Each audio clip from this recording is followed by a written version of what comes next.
On this week's Keeping It Real, Cam has found infinite inspiration for commentaries for years and years to come. I sat quietly this morning and was ready to admit it's time to quit Keeping It Real. I've lost my creativity. My energy around writing insightful and truthful things about the world around me was gone. 7, maybe 8 years is a pretty good run. Maybe close to 350 or more original pieces. I should be proud of my work and unashamed to put these commentaries to bed. But then, scrolling through today's headlines, I spotted a lifeline, something that will allow me countless weeks of effortless content. It was hard to believe it was true, but there it was. Mark Zuckerberg was turning off the fact-checking on his social media platforms. No longer would Facebook and Instagram work to fact-check people's posts. They'd let the community of users do it instead. The article went on to say that it was his way of genuflecting to the Cheeto Jesus, our upcoming Return of the King Commander-in-Chief.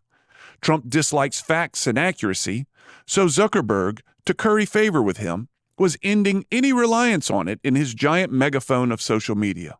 Wow. If the age of enlightenment wasn't already dead, it is dead, dead, dead now. I've always been a fan of the expression, never let the truth get in the way of a good story, and I embrace a good exaggerated story, whether it be my own or someone else's. However, today the expression is, never let the truth get in the way of anything. And what a giant hall pass this offers me in these commentaries. Why tell the truth when our highest elected official avoids it, and his minions support it? So with that, I'm redoing my biography.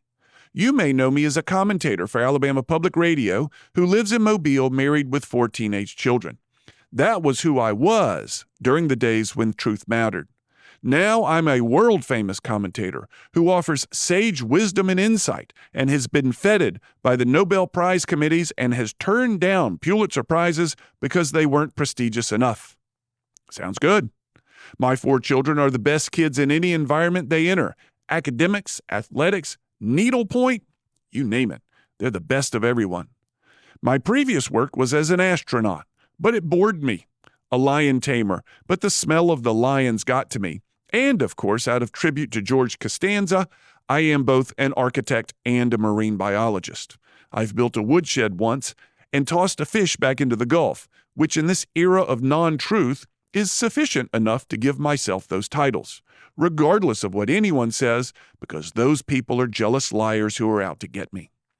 My resume and CV will change by this afternoon, and it will include the words Adonis, Guggenheim, and National Book Award. I'll call the bank and tell them the balance I see online isn't correct. My truth says it's much higher, and they better change it or I'll sue because the bank has a personal vendetta against me. And my truth says it's not the Gulf of Mexico nor the Gulf of America. It's the Gulf of Cam. It, in fact, has always been. Tell me it's not true. I dare you. I'm Cam Marston, just trying to keep it real. To hear more commentaries, search for Keeping It Real with Cam Marston on your favorite podcast app or follow Cam Marston on social media.